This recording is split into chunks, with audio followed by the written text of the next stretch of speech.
I'll give you a minute to kind of gather yourself, gather your thoughts.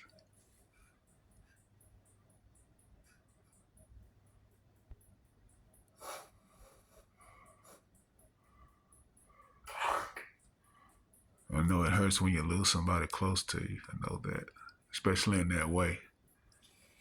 It's one thing to die, of natural causes or whatever. It's another thing.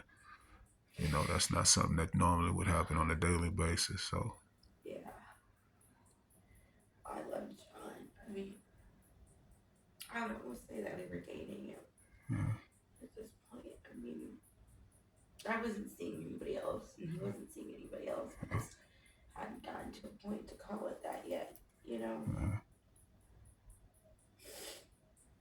And I didn't find out about what happened until about 4 or 5 days ago because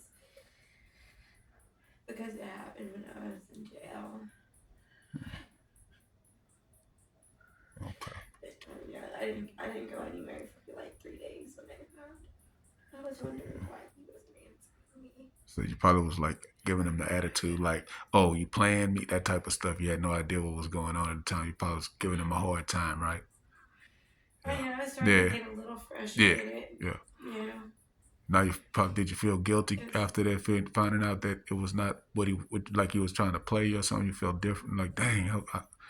no, not necessarily guilty. Uh, I mean, I guess I felt a little guilty, but yeah, not that. That's how I felt about it. I felt guilty that it took me that long to find out what happened. Because I went to where he was staying and everything. I mean, I looked for him all over the place and I couldn't find him. I didn't have the phone numbers to any of his family members or yeah, anything, and nobody was really talking about it because Sean was such a big member of the community. yeah. Such everybody loved Sean. You know, you couldn't go anywhere where you wouldn't see somebody smiling and waving and laughing with him. Okay. All right. He worked. He had a full time job. I mean, 8 to 12 hours a day. Yeah. But in his free time, he would go to soup kitchens or shelters or the Salvation Army, and he would volunteer because that's just who he was.